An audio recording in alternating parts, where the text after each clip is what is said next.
Sparking Change with Gigi, a show that aims to make the world a better place by bringing together authentic minds. This show encourages each of us to be the change we wish to see in the world. Get ready to be inspired and join us on this journey to create a brighter future for all.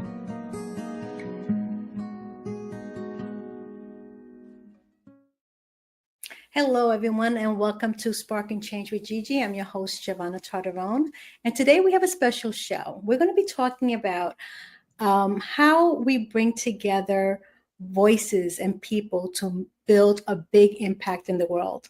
And I couldn't think of anyone else more than Teresa Goss. She goes by Tigo. Welcome so much, Teresa, to my show.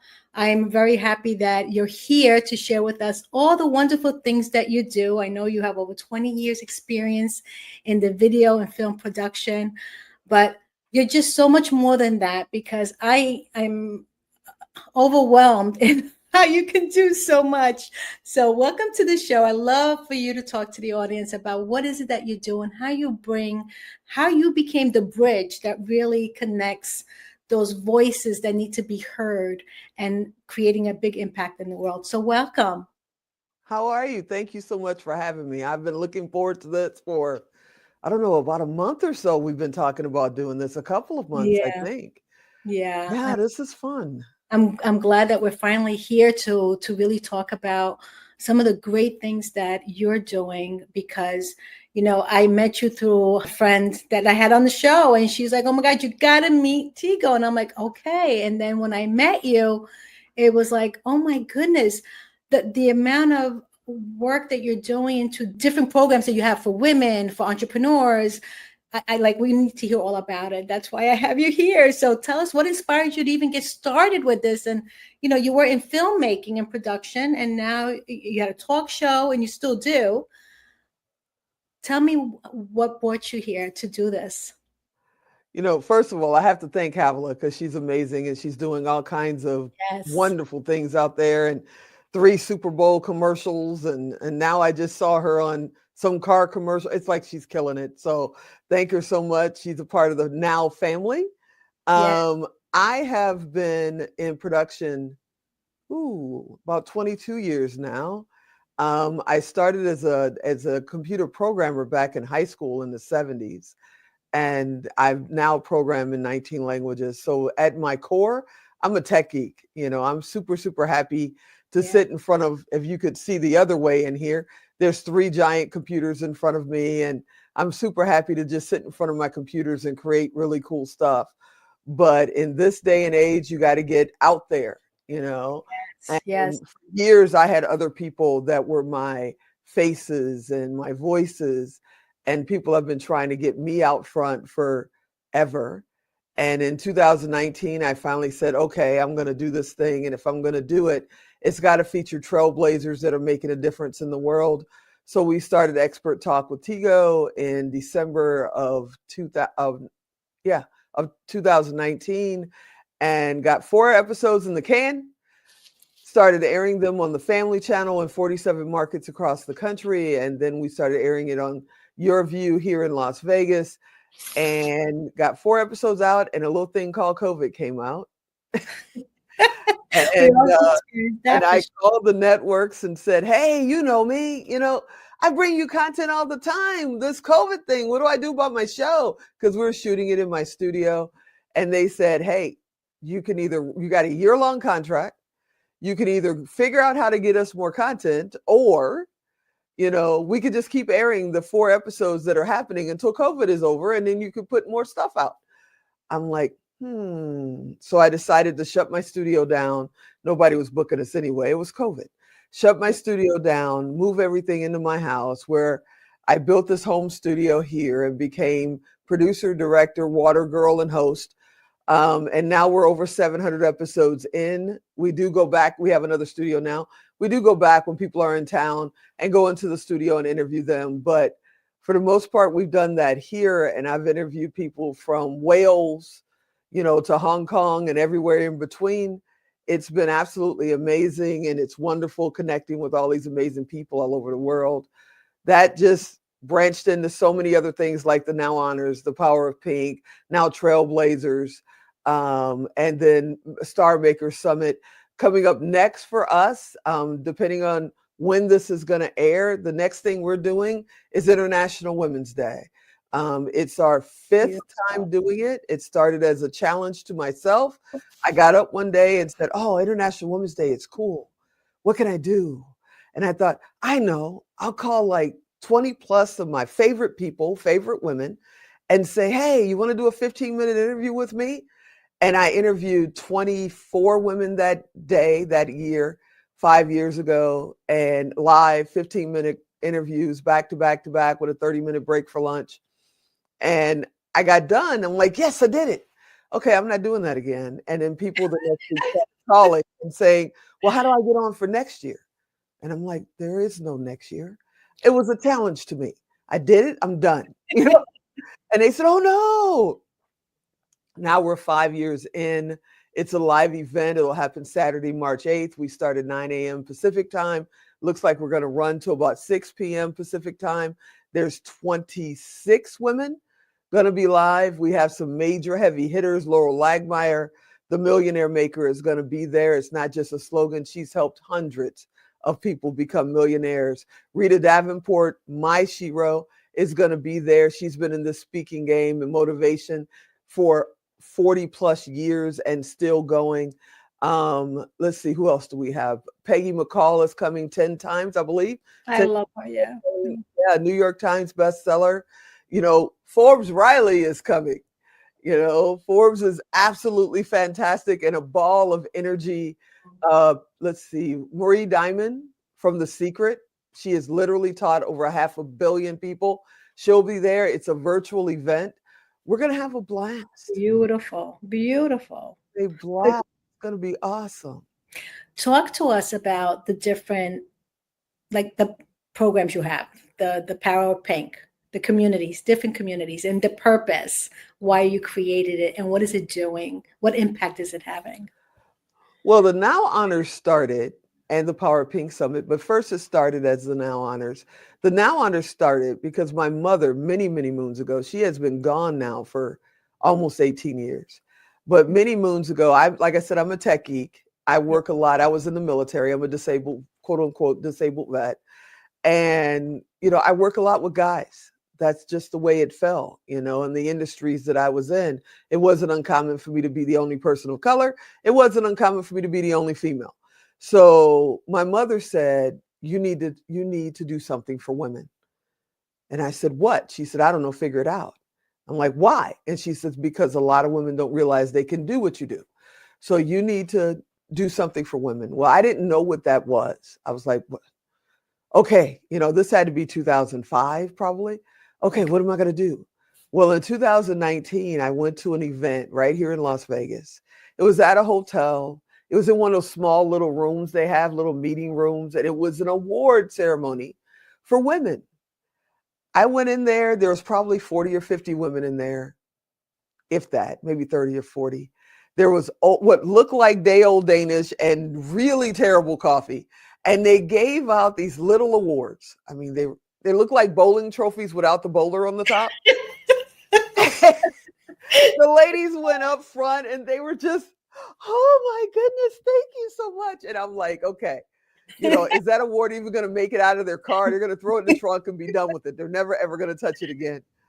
And I said, that's it. I want to award women. I want to honor women, not so much award them, but honor them from all over the world, you know, for what they're doing, whether they're an 8-figure company and blazing trails all over the place, or they're a startup, you know, single mom working in their basement or their garage, just trying to make ends meet. I want to award women. So we created this thing called Network of Outstanding Women, the Now Honors. And the first one was in 2021. Of course, COVID was still going. So we ended up doing it virtually. And we honored 6 women. Peggy McCall was one of them. Sonia Stribling, Dr. Sonia Stribling was our first shero. Peggy McCall was our Woman of the Year. Cindy Van Arnhem was our Rising Star. And I said, okay, we're going to send the awards directly to your house. Don't open them. When I'm interviewing you, you can do a reveal and unpack it and show it, and then you get to see it. Don't open it. Of course, none of them listen to me, and they're terrible actors. So they grab it out of the box and they sit there and go, "Oh my goodness, it is beautiful!" And I'm like, "Shut up! You are a terrible actor. You opened that box," and they all went, "Sorry, but we just couldn't wait." Oh, The award is beautiful. It's behind me. It's the flame. I don't even know how to do this right gorgeous. there. Yeah. It's the flame back there, and that award is 12 inches high and 8.5 pounds. So we tell all the honorees, bring an extra suitcase and take extra time at the airport because they're going to stop you because Yeah. they think you're carrying a blunt object. You know? So it's amazing. I get calls all the time. I got stopped. I'm like, of course you did. You're carrying a blunt object in your luggage.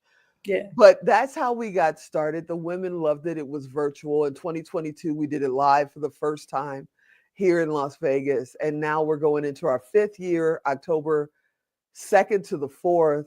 We've had amazing Women of the Year. Let's see, Peggy McCall, Sharon Lecter, Rita Davenport. Last year was Marie Diamond. And coming up, believe it or not, Forbes Riley. I've been chasing her for years to honor her. And she finally said, okay, I'm coming. Okay, I'll be there.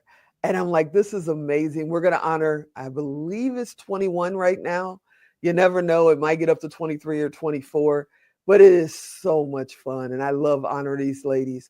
When we decided to make it live, it was in May. And then the rooms rates were insane because there's so much going on in Las Vegas. So we moved it to October. And then we decided to make it a 3-day event instead of a 1-day event and start this summit called The Power of Pink. The slogan goes, the power of pink, it's more than a color, it's a movement. And it's all about women coming together from all walks of life. I took a page from one of my mentors, Greg Reed. We don't do name tags. We don't do VIP sections. It's like, you want a great seat, get there early. It's in a theater, so you can't really have a bad seat, but get there early. Everybody can talk to anybody. Everybody talks about the diversity level and how everybody loses all their titles and blah, blah, blah, blah, blah when they walk in that door. Love that. Yeah. When they walk in that that door, they are just Mary and Sue and Jane and whoever. They're not, multi-billion-dollar blah, blah, blah. Which brings me up to a story from the first year we did this. One of the ladies who attended, she couldn't be there except for the awards. She came in late and everybody was already seated.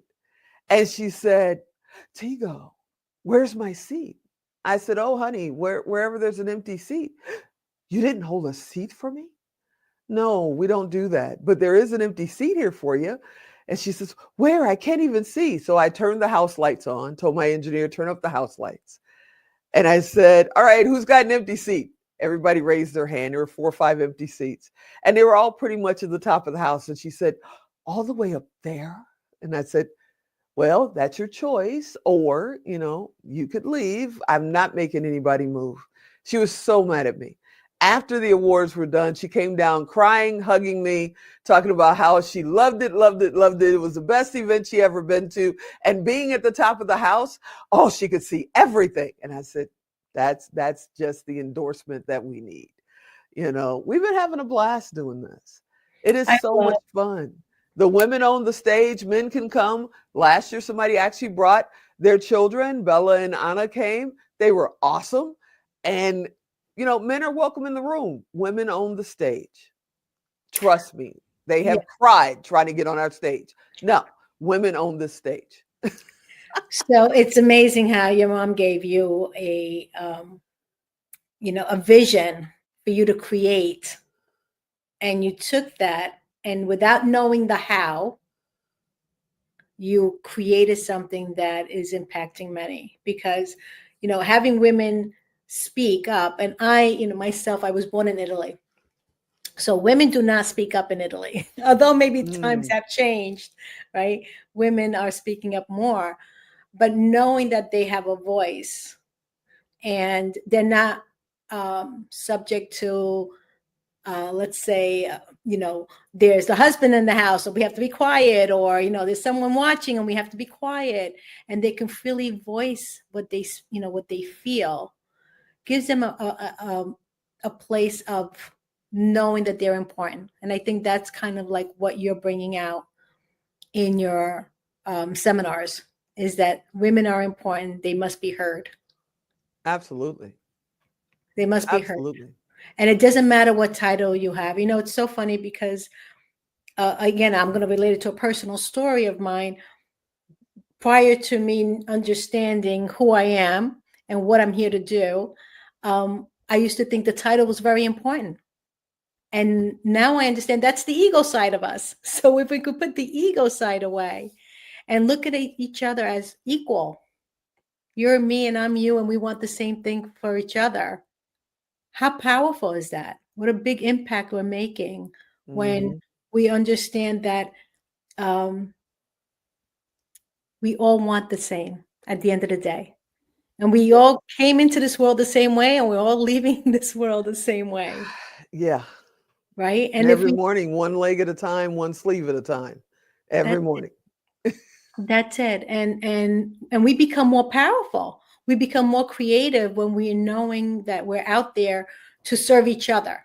And that's what you're doing. You're literally creating the atmosphere. You're creating the communities. Supporting each other in that fashion is what lifts us up to a better life, enjoying life.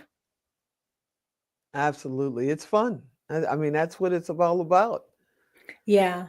Can you share a story that has truly had a lot of impact on you and your community, as far as like an individual who had a wonderful experience?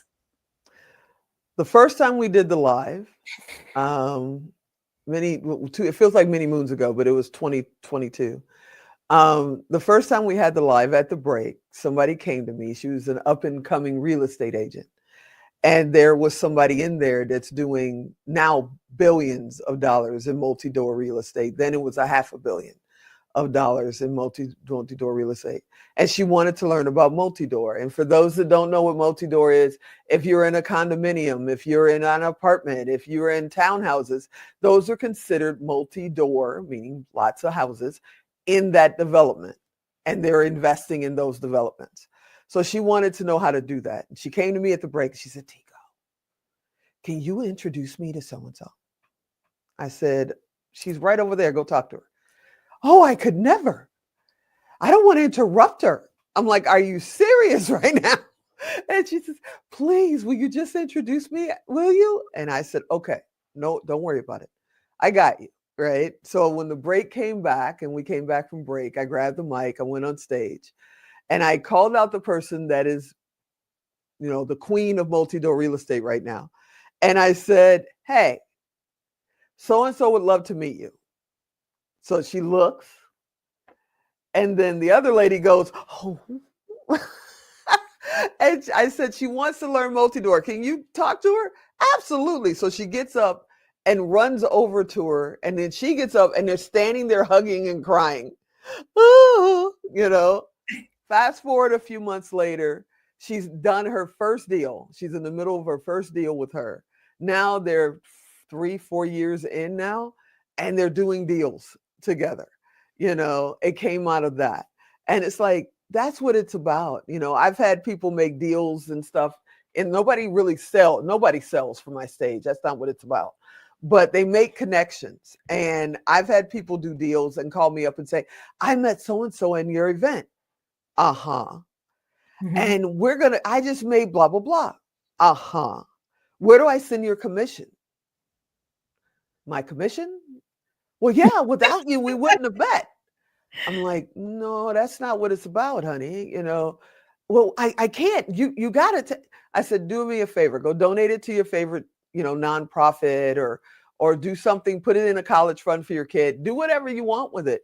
But that's not what it's about. I didn't put this group together and put this event together because I'm going to send you out a bill for the commissions on the deals you make.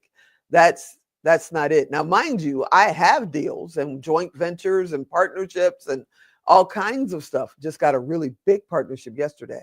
All kinds of stuff that we get, commissions on, but not out of our events like that. That's not what it's about. It's about building the community. So that's one of the stories that came out of. There's probably been 50 or 100 things that have happened over the last 5 years. What's beautiful is when you're in these types of communities, you're creating leaders. You're a leader and you're creating leaders. And that's what makes us feel great at what we do, right? Because we take the eyes off of us and we bring people together to show what's possible for them. And that's kind of like what I see in what you're doing, the work that you do. With that being said, I know there's challenges, right? Because we all face challenges. Like, we're not going to get away easy on this one. So what are some of the challenges you do face? I mean, for the Now Honors, no one was doing anything like what we were doing. And still nobody really has done what we do. And, getting people to understand it that first time, when you're looking at a video of women at home lying about not opening the box for the first year, to say, come to my event in Las Vegas, here's how much the tickets are. This is what's going to happen. And they're like, you want me to what? And go where? And So the first year we literally comped 90% of the tickets. We couldn't sell those tickets to save our lives. So I invited a bunch of people that I just knew and loved and hoped they would take faith and just come on out here. We're big believers in walking by faith and not by sight. And it's like, come on out. I promise you won't regret it. You're going to love it. Please, just come out, hang out with us. You're going to love it. And they came into the room and they went, what is this? Why is this? Why are we bigger than life on this 30-foot high screen? What is going on in here? And when they left, people were making their reservations and buying their tickets for next year. And that still happens. People make their hotel reservations and buy their tickets for the next year while they're still in the event the current year. And it was fantastic. But that first year, my partners thought I had lost it. They're like, wait a minute, you're buying these really expensive awards. Yes. Why? Because I was a part of Two Comma Club for ClickFunnels, right? And I said, I love what they do with the award. People, you see them everywhere. People just love them. You got to get one. It's like the ultimate dream in life. And I said, I want that for the ladies. I want them to have an award that they're proud of, that they'll sit behind them during an interview, or they'll have on the table, at a dinner, and they're having on their bookshelf or something to talk about it. They're just proud of it. And they show it. Well, the award, the Now, we call it the Now. And every once in a while I'll go out and I'll ask everybody, hey, post pictures of where your Now is. Because we've honored over 60 women now. And they put it up. That Now has been on USA Today, on the Today Show, on Good Morning America. It's been in multiple newspapers. Only God knows how many podcasts and talk shows and all of that. And I'll see it go by in social media, and there it is. It's sitting right behind them. And it's like, wow, that is so cool. It's very, very cool. I love it. And I love the fact that they love it. And it has a significant meaning to you when you see that. So we're going to take a short break. I'm going to come back and we're going to hear about, like, what is it doing for you to watch all of this? So we'll take a quick commercial break and we'll be right back. Now, the vast majority, approximately 95% of the people of all countries, go around and around without aim or purpose. They drift with the circumstances of life, good or bad. A drifter is one who permits himself to be influenced and controlled by circumstances outside of his own mind. Whereas the successful individuals create their own circumstances and ride them to victory. When you're on purpose, you're living on purpose. You will never quit if you have a real purpose. A burning desire to be and to do is the starting point from which the dreamer must take off. But what I have done has been recorded, it's been tested, it's being taken to a free world, and it's going to benefit millions of people who are not yet born. And it's going to benefit millions of people who are not yet born. We're some of those people. That we're spreading this to the world. As your awareness grows, the doubt is gone, so that you can manifest whatever it is your heart desires. Isn't that beautiful?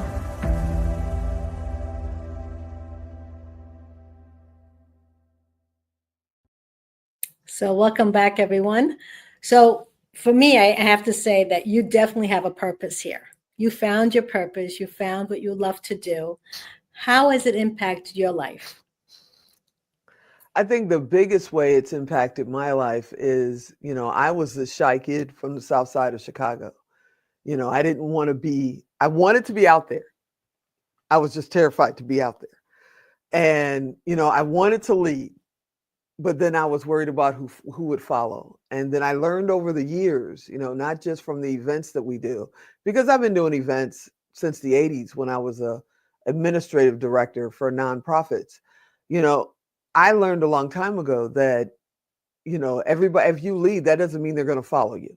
It doesn't, and if you lead because of who's following you, then you kind of don't stick to your path because you're trying to make sure they're happy, and not delivering the message that you came there to deliver.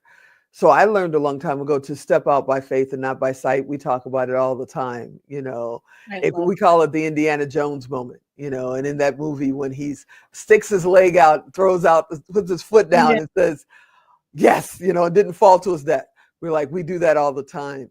And it's the right people, the people that finds a fit with us, they'll come along with us. I don't necessarily call it following.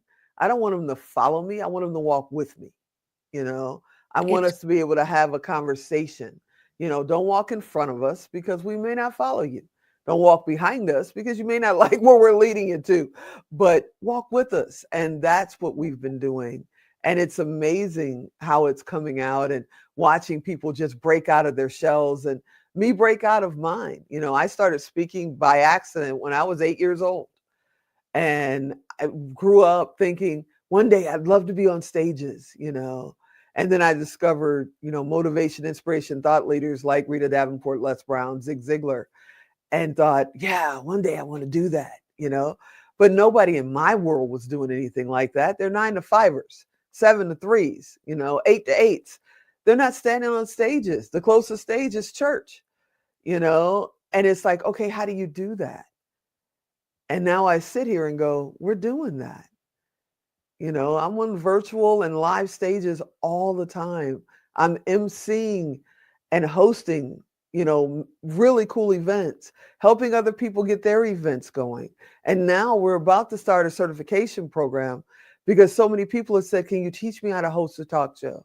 Can you teach me how to, be an MC? I want to MC events. So we're creating a certification program that people will have to go through if they want to get certified by us. And says that you're now a certified host, you are a certified MC, because I think it's great to speak live on stages. And if you go to Google, there's probably 1 million programs out there that teaches you how to speak live on stage. They don't help you get the stage. They don't get you past the fear of it. You go through the course, then you go home and go, I'm still terrified and I'm not going to do it. But it's like, but if you learn how to MC, now you're helping those stages because a lot of those people would love to. I've actually emceed events where they've never had an MC before. And they're like, oh my goodness, you free up my time. I can talk to my people. I can share things. I can enjoy the people I have on my stages because you're doing that part. And I'm like, yeah, this is wonderful. I love it. But the other side of that is if you're speaking on a stage like mine, you get 10 minutes, you get 15 minutes, you might get 20. Depending on what you're delivering. But if you're an MC and it's a 3-day event, guess where you are for 3 days?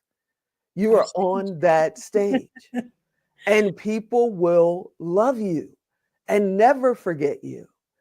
Every time I come out on the stage, I say the same thing. Can I get a hey, Tigo? And I have been walking down the street in Jamaica on vacation and somebody out of a bodega screamed, hey, Tigo, because they saw me on a stage a few months before. Yeah. They don't remember most of the speakers. Yeah, They you have to remember help the people. MCs. Yeah, true, because they do send out the vibes and the good energy out to the audience, right? So, and keeps the audience alive and jumping. So I can agree with that. Um, Helping people get on stage, people again have fear, right? Because this is something new too. What I'm learning is that we're all here to share our stories.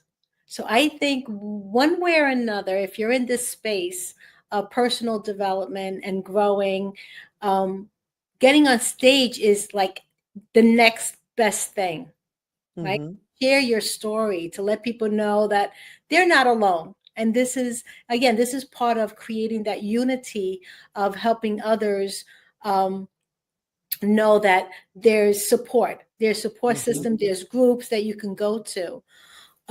So sharing their stories is really big. Is that what you also see in your communities, that a lot of women are sharing their stories?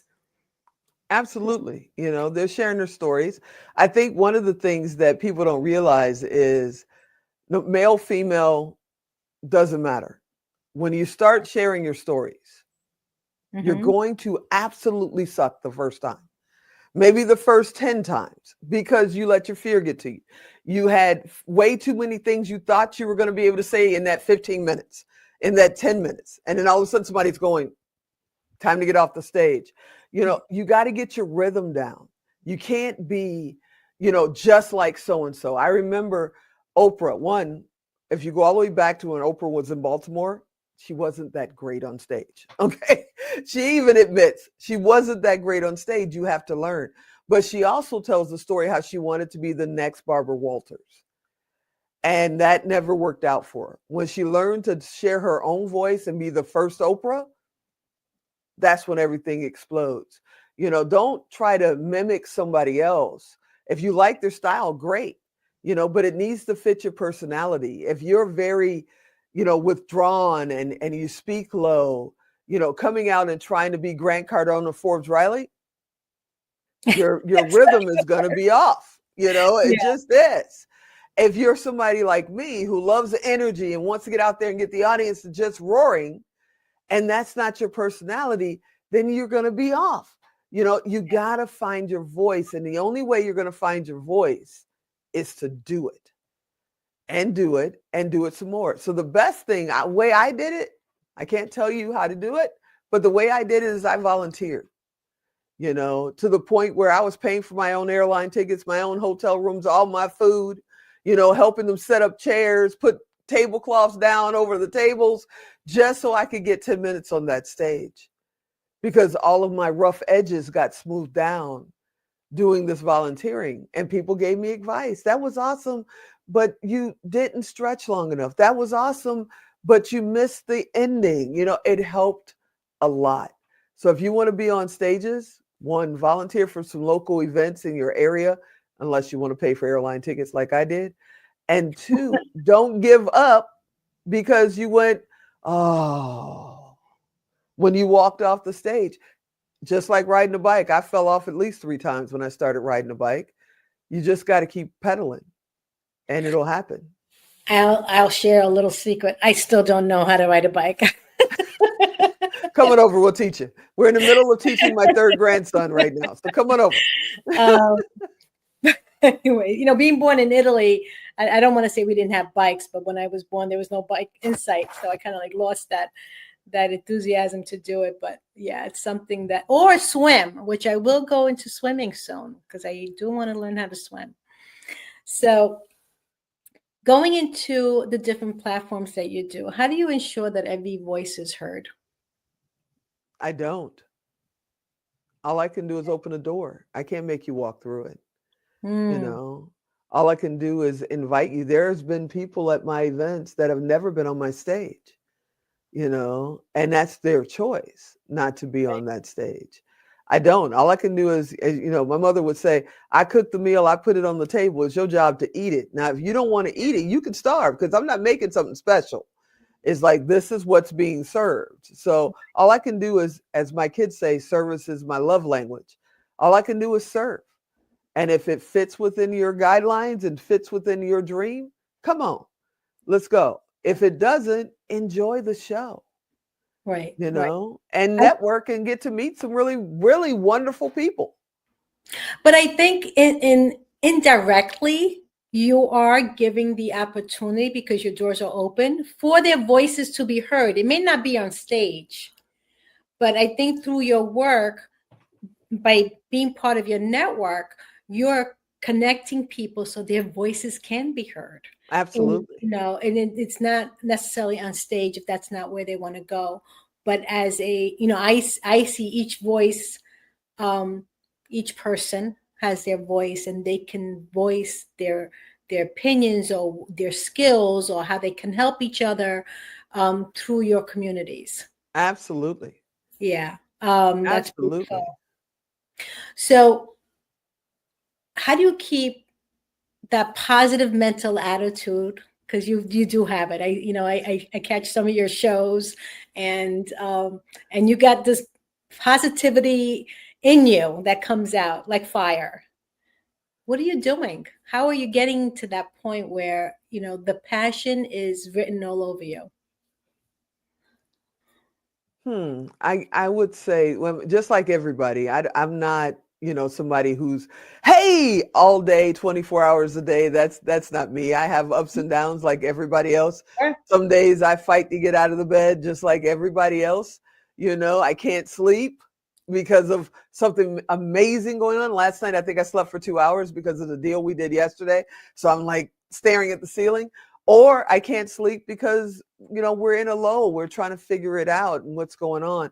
But when I'm on, as Zig Ziglar would say, be up all the time and on when you need to be. When I'm on, I know they're not there for that. They have their own worries, their own issues, their own problems. I'm here to deliver, whether I'm hosting a show on a stage, or I'm training or coaching in a mastermind, or I'm doing one-on-one coaching and group coaching. At that moment, it's not about me. It's not about my knee pain. It's not about, my grandkids driving me crazy or my grown kids driving me crazy. It's about that moment, and for some of these people, I remember being the person, that got my last dollar to go to an event. And it's like, I didn't want to go in there, and this person is off today and they're sitting there moping and, well, we're here, I don't know what to tell you. Life sucks, kind of, and I spent my last dollar to be in this room. No, sir. No, ma'am. Let's go, and that's what I want.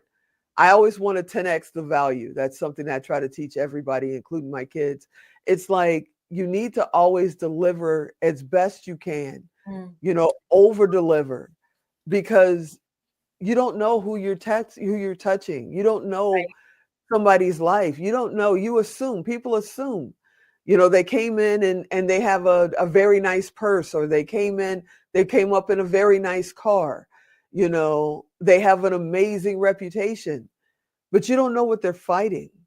You don't know what's going on with them. You don't know if they're well, if their family is well, So just live in the moment and just give the best you can, so that even if they walk out of that event and they go, yeah, it was awesome, but I was having a terrible day, they still had the awesome part. And hopefully they take part of that home with them. My late mentor, Bob Proctor, used to say, leave everyone with an impression of increase. That means make sure they leave with more than what they came in with, that, feeling greater. Because, I also believe that comes back to us tenfold, right? So what you put out there, you get back tenfold. You were talking about, believing in faith, knowing that there's something greater that moves us in that direction, and having faith that it's going to be good no matter what we're faced with in front of us, that at the end there's a reason for it, and believing that it serves a purpose.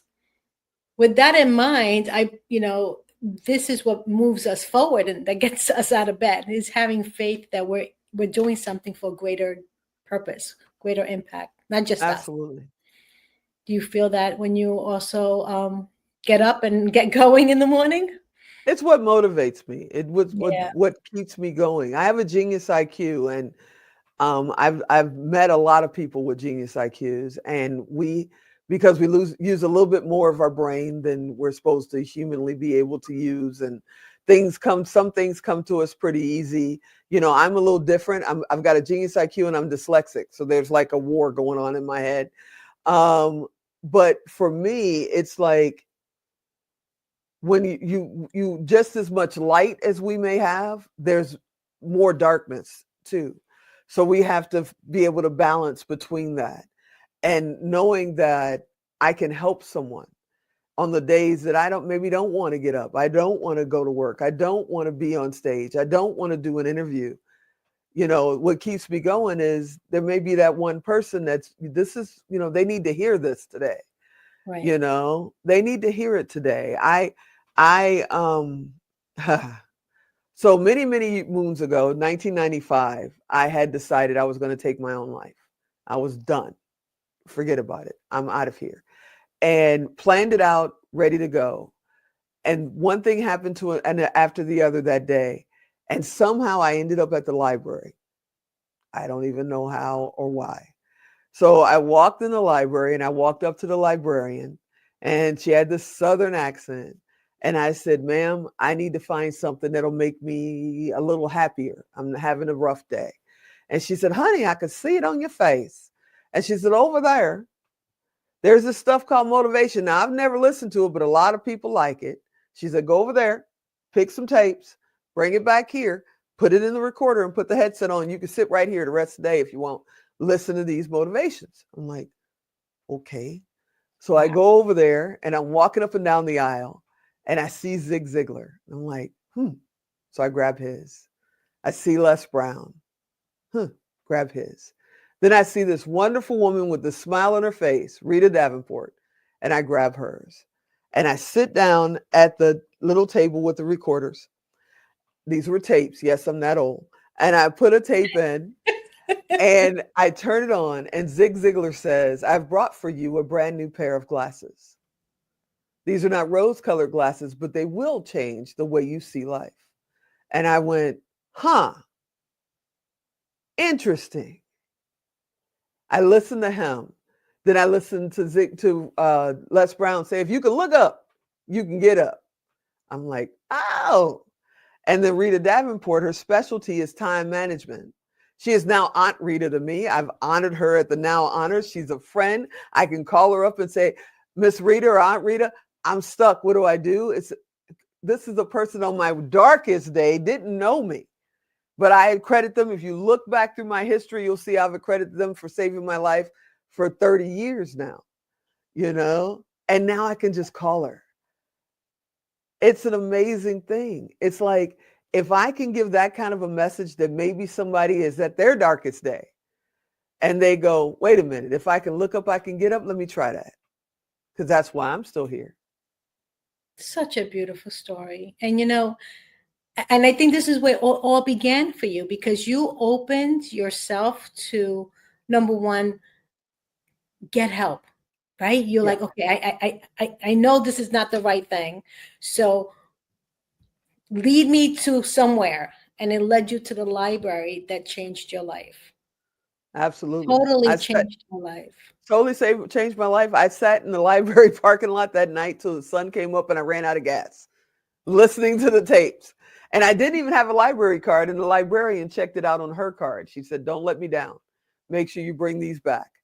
And I've been listening to motivation, been a part of groups and all that ever since. 30 years. 30 years this year, as a matter of fact. So I say it's no mistake that you're doing the work that you're doing. It's totally something that you've been called to do. I feel that. Do you feel that? I feel that. When I started speaking, like I said, at 8 years old, it was by accident. It was an Easter weekend, and we had a family church in Illinois. And my mom, my aunts, and my uncle, who was the pastor at the time, were all out there. They were making food for Easter, and my uncle's practicing his sermon. And I'm sitting on the floor. And, when I was a kid, kids were seen, not heard. And my uncle walking around. And I said, Uncle, he said, yes, honey. I said, you missed the part. My mother lost it. Don't tell the pastor that he missed the part. This is his sermon, blah, blah, blah. And he said, hold on. He says, what did I miss, honey? And I told him. He said, what comes after that? I told him. He said, well, what comes after that? And I told him. He said, okay, tomorrow you do that at Sunday church. And my mother said, what? And started calling everybody. That was back when the phone was mounted on the walls, and she's running around the kitchen, cooking stuff, calling everybody, and tell them, oh, my baby gonna be doing a sermon. And they thought, okay, she's gonna be the next minister in the family. I knew I wasn't gonna be a minister, but I knew I was supposed to be on some kind of a stage, virtual, in person, camera, whatever. I was supposed to be on some kind of a stage, but that's where it all started for me. That's where it all started. And then in 2003, I was caregiver for my best friend, who has since passed away from cancer, but she passed in 2019 on her second round of cancer.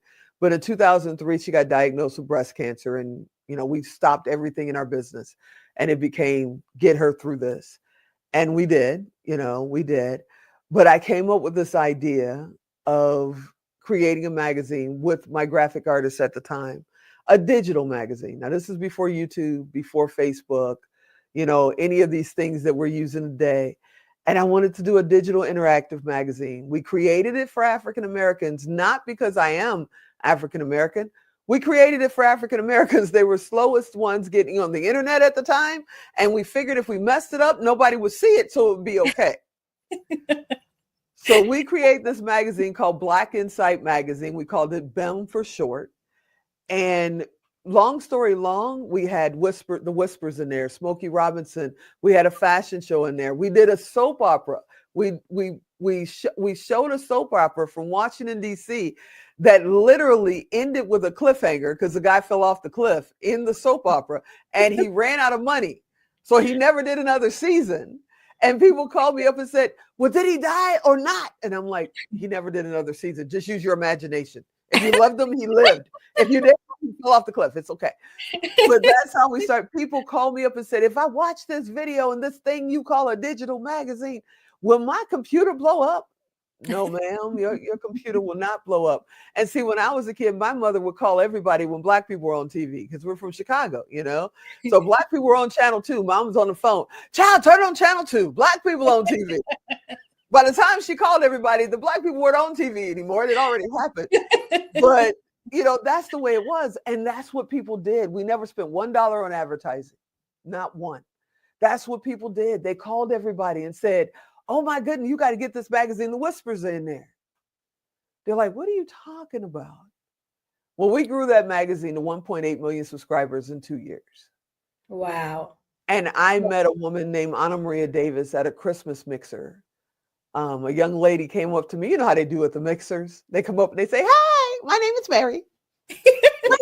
I'm a real estate agent. And I'm like, I said, I'm a tech geek that has a magazine, because that's the way I saw myself, And she said, well, what does that mean? So I told her the story. She said, oh my God, you stay right here. And she ran across the room and grabbed this woman. And the woman had a little plate and a chicken wing. She's like, God, you remember that? And grabbed the woman and drug her across the room as Anna's trying to bite the chicken, right? She gets there and she says, they were calling me Terry back then. This is Terry. Terry, tell her what you do. And I'm like, okay. So I told her what I did, and Anna put the plate down and she said, oh my gosh, you're a producer. I said, no, I'm a tech with a magazine. And she said, no, you're a producer. Let me tell you who I am. So Anna Maria is the writing force, the story behind many stories. But she did Fools Rush In with Matthew Perry and Selma Hayek. It is the only movie since it premiered that has never been off television in one way or another. It is always on a network somewhere, even today. And she said, I'll show you, you're a producer. You should be doing this and this and this. Well, she had me come out to her house and I met her there. We got to be great friends. We're still friends today. And she took me back and forth to Hollywood for almost a year, once or twice a week. and sat me on sets of major films and major shows. Got me, I understood what showrunners were and how writers did what they did. And it was my college, it was my film school to go with Anna Maria. And that's how I got started. What a beautiful story, because it's your idea of helping someone, right? And I'm a breast cancer survivor myself, so I can totally relate to the passion you had to help, Absolutely, these women. And so you weren't thinking about yourself, you were thinking about the larger scale of the impact that you can have on women to, give them that hope, that faith, that believing that everything's going to be okay. And someone came across your life now that took you to the next level where you had to be. And so these are the mysteries of life, that if we can let go of our ego and stop thinking it's all about us and open up our heart to understand that we're here for a bigger purpose, to help each other, great things happen. And this is a perfect story of how, you demonstrated how you put yourself out there, and then it came back to you tenfold. Oh, probably 100-fold. Right? 100-fold. Yeah, you would have never imagined 100-fold. that would have been your Oh no, never, future. never. Like, she opened up these doors for you, like, Yeah. producer. Like, no, I'm not a producer, I'm a geek. No, you are a producer. You are a producer. I'm going to make you one of the best producers there is, because you've done a great job. And what you really did a great job at is helping others have that faith and that love and everything that they need to raise them up. It wasn't about helping yourself with that project that you were doing. And you're doing the same thing now. You're doing the same thing now. So that deal you just signed yesterday, it's all because of the work that you're doing, and this is what my show is all about. It's about, we spark change in the world, and then the spark will come right back to us. Right? It will come right back to us tenfold, whether it's through our health, through helping someone else. We are meant to do great things in this world. And so having this beautiful energy that you carry in everything that you do lights up. I know it lights up my world. So, I appreciate everything that you do. And from every different, organization that you put together, there's meaning behind it, and you're doing it with the passion. And I'm here to say thank you for all the beautiful work that you do. Thank you so much. The deal, since I've mentioned it a few times, I'm just excited. So that's why I keep talking about it. But the deal is that we're going to have our own column in USA Today. And beautiful. So thank you. So that's why we're fired up, because we get to literally shine spotlights on a major, they have 210 million subscribers. So on a major platform, on other people, give them an opportunity to be seen. So that's really cool. And then, if nothing else, if nobody takes anything else from this interview from me, I want them to understand what I mean by stages. I don't mean just arenas or small conference rooms, and you're speaking from stage. My mother was a seamstress in a sweatshop. They were older when they adopted me. She was born in 1920. She was 44 years old when she adopted me at 6 months old. Imagine that, 44, a seamstress in a sweatshop with me. Yeah, she was Wonder Woman. But her stage was making clothes. She loved it. That's what she loved to do. If you're a chef, that's your stage. If you're a mechanic, that's your stage. If you're a doctor, that's your stage. It's not necessarily that you got to be on television. You got to master whatever it is that is your stage.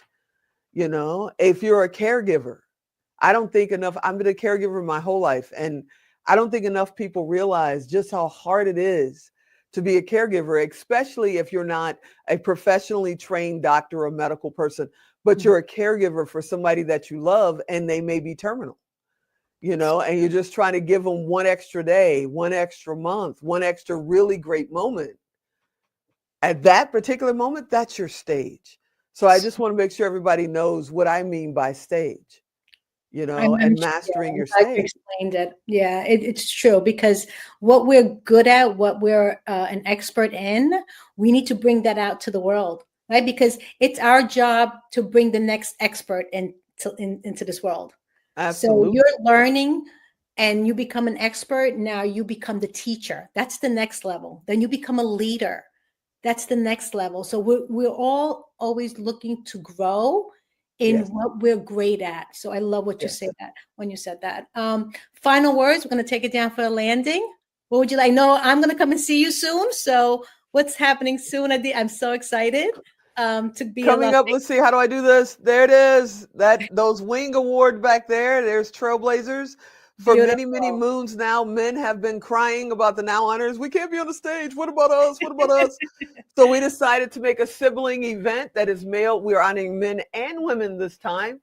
It's called the SVTV Trailblazers. It is March 20th to the 22nd. And we're honoring men and women from around the world. Sharon Lecter is our legend. Alex Stern is our Baron. Alex Stern is our pioneer. Larry Namer, founder of E-Television Network, is our visionary. We're honoring 16 people that are just blazing amazing trails. And then we have a summit just like the Power of Pink, but this one is called Star Makers. And we're going to show you how to do what we've been talking about all day today. Yes. Learn how to master and take your stage. I love it. I love it. So if you want to know more about it, you can go on your website. They can visit Tigo. Absolutely. Go to tigo.fm, not .com, and you'll find a link there to, go find out more about Trailblazers, Now Honors, and everything else that we're doing. Oh, and my show, Expert Talk. Love you, love you, love you. Thank you for all you do for us. And can't wait to see you. Thank you, everyone, for joining us today. I'm Giovanna Tartarone. Joanne's my nickname, Giovanna Tartarone. And I'll see you next week on Sparking Change with Gigi. Bye-bye, everyone. Bye-bye, Tigo. Thank you for having me. Bye-bye. Thank you for joining me on Sparking Change with Gigi. I hope that our episode today has ignited a spark within you to create positive change in your own life and in the world around you. To learn more about how you can become a guest or supporter, head over to sparkingchangenow.com. If you enjoyed today's episode, please consider subscribing, sharing, and leaving a review. Your feedback is incredibly valuable to me, and it helps me to continue producing content that sparks change in each of us and the world. You can find us on various platforms, including Google Play Store, Apple App Store, YouTube, Facebook, Roku, Android TV, Apple TV, and Amazon Fire. Thank you again for watching, and I look forward to having you join me again next week on Sparking Change with Gigi.